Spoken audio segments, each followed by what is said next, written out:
આજરોજ જાહેર કાર્યક્રમમાં કુંવરજીભાઈ હળપતિએ ચૈતર વસાવા 2% અને અનંત પટેલ 10% કમિશન લઈને ભ્રષ્ટાચાર કરે છે એવા ગંભીર આક્ષેપ કર્યા હતા, જેના જવાબમાં ચૈતર વસાવાએ કુંવરજીભાઈ હળપતિ પર ગંભીર આક્ષેપો આવનાર દિવસમાં આ મુદ્દો ગરમાશે એવી પૂરી શક્યતા છે। આજરોજ એક જાહેર કાર્યક્રમમાં મંચ પરથી રાજ્યકક્ષાના મંત્રી કુંવરજી હળપતિ દ્વારા ધારાસભ્ય અનંત પટેલ અને ચૈતર વસાવા પર ગંભીર આક્ષેપો કર્યા હતા, જેમાં એમણે કહ્યું હતું કે બંને ધારાસભ્ય આદિવાસી સમાજને ગેરમાર્ગે દોરે છે અને આ ધારાસભ્યો વિકાસના કામોને લઈ સમાજને ગેરમાર્ગે દોરે છે એવો એમણે કટાક્ષ કર્યો હતો। ધારાસભ્ય ચૈતર વસાવા ચીટર છે, તાલુકા પંચાયતમાં પોતે પોતાની ગ્રાન્ટમાં 2% લેવા માટેના પ્રયાસ કરે છે અને એ જ પ્રકારે અનંત પટેલ 2% નહીં 10%ની માંગણી કરે છે અને આંદોલન કરવું પડે એવા એમણે મંચ પરથી જાહેર આક્ષેપો કર્યા હતા અને આ ધારાસભ્યો પોતાના ગજવા માટે ટકાવારી માંગે છે એમ પણ એમણે કહ્યું હતું।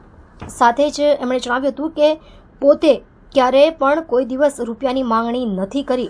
ગુજરાત સરકારના મંત્રીએ સોનગઢ તાલુકાના ચીકલી ભેંસરોડ ગામે રસ્તાના ખાતમુહૂર્ત કાર્યક્રમમાં સ્ટેજ પરથી નિવેદન આપ્યું હતું, ત્યારે આ સમગ્ર ઘટનામાં આ માનવી પાર્ટીના ધારાસભ્ય ચૈતર વસાવાએ પણ પ્રતિક્રિયા આપતા કુંવરજીભાઈ હળપતિ પોતે પોતાના માનીતા લોકોની એજન્સીને કામ આપે છે અને એ થકી પૈસા કમાય છે તેવા ગંભીર આક્ષેપો એક મંત્રી પર કર્યા છે, ત્યારે આ મુદ્દો આવનાર દિવસમાં ગરમાશે તેવા સ્પષ્ટ સંકેતો દેખાઈ રહ્યા છે।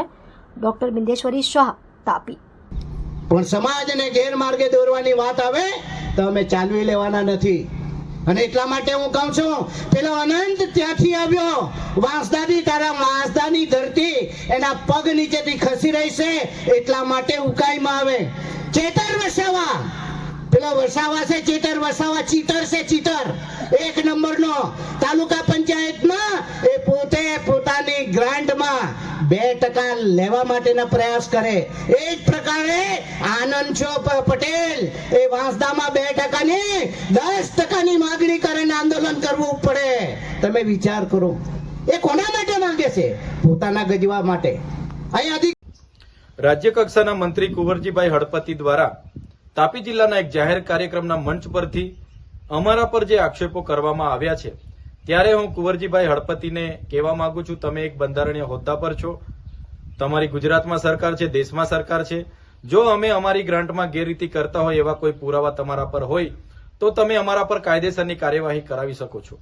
રહી વાત ભ્રષ્ટાચારની, અમે સન્માન્ય ગૃહમાં પણ કીધું છે અને રેકોર્ડ પર છે, અમે કીધું છે કે આદિજાતિઓના વિકાસ માટે જે કરોડોના બજેટો આવે છે એ બજેટમાં આદિજાતિ મંત્રી અને એમના પ્રભારી મંત્રીઓ દ્વારા ટ્રાયબલ સપ્લાનના અધિકારીઓને અને અમલીકરણ અધિકારીઓને સાથે રાખીને પોતાની લાગતા વળગતાઓની એજન્સીઓ, જેમ કે કુંવરજીભાઈ હળપતિની પોતાના લાગતા વળગતાની એજન્સી વીર એન્ટરપ્રાઇઝ છે, જેનું સંચાલન સંદીપ શાહ, દિવ્યેશ શાહ અને કૃણાલ શાહ એ લોકો દ્વારા અંબાજીથી ઉમરગામના 14 ટ્રાયબલ સપ્લાનની ઓફિસોમાં આદિ આદર્શ ગ્રામ અને ગુજરાત પેટર્ન સહિતની યોજનાઓમાં બિનજરૂરી કામો મૂકીને મંજૂર કરાવી લેવામાં આવે છે। 10 ગણા વધુ એસ્ટિમેટના બિલો પાસ કરાવી લેવામાં આવે છે, જેની છેલ્લા 5 વર્ષની તપાસ કરવામાં આવે તો હું ચેલેન્જ સાથે કેમ છું કે 2000 થી 2500 કરોડનું કુંવરજીભાઈ હળપતિ અને એમના આ એજન્સીનું કૌભાંડ બહાર આવે એવું છે। જે વાત મેં ગૃહમાં પણ કરી છે, જે આજે પણ રેકોર્ડ પર છે, ત્યારે જેનાથી એમને સીએમ સાહેબનો ઠપકો મળ્યો હશે, જેનાથી અકળાઈને આ ઉભરો એમણે ઠાલવ્યો હશે એવું હું માનું છું। અને એમણે બીજી વાત કરી છે કે ચૈતર વસાવા, આનંદભાઈ પટેલ આદિવાસી સમાજને ગુમરાહ કરે છે, ગેરમાર્ગે દોરે છે। તમે આદિવાસી સમાજના શુભ ચિંતક હોવ તો આદિવાસીઓ માટે ગત નાણાકીય વર્ષ 2024-25માં 4373 કરોડની જોગવાઈ કરવામાં આવી હતી, તેમાંથી તમે અને કુબેરભાઈએ માત્ર ને માત્ર 2879 કરોડ તમે ફાળવ્યા છે અને એમાંથી પણ 902 કરોડ રૂપિયા તમે વણ વપરાયેલા મૂકી દીધા છે।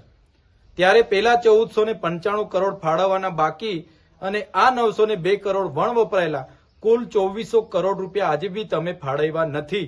60% રકમ આ નાણાકીય વર્ષ પૂરું થઈ ગયું હોવા છતાં તમે આપ્યા નથી, જે આદિવાસી સમાજ સાથેનો અન્યાય છે।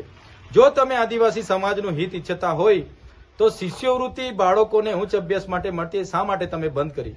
આજે પણ ઉકાઈ, કાકરાપાડ, નર્મદા, કરજણના વિસ્થાપિતો વળતર માટે આજે ફરે છે, એમને આજે પણ વળતર મળ્યા નથી।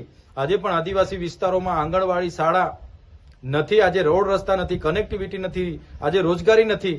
શા માટે તમે કરતા નથી? સિંચાઈનું પાણી કેમ આપતા નથી? કુંવરજીભાઈ પોતાના વિસ્તારમાં માંડવી સુગર ન જેવી કિંમતે ખાનગી વ્યક્તિને વેચી દેવામાં આવી, ત્યાં કેમ તમે બોલ્યા નથી?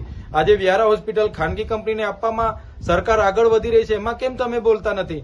ત્યારે આ કુંવરજીભાઈ પોતાનો કૌભાંડ બહાર આવી જાય એના પર પડદો પાડવા માટે, લોકોને ગેરમાર્ગે દોરવા માટે અમારા પર ટીકા ટિપ્પણી અને આક્ષેપબાજી કરતા હોય એવું અમને લાગી રહ્યું છે.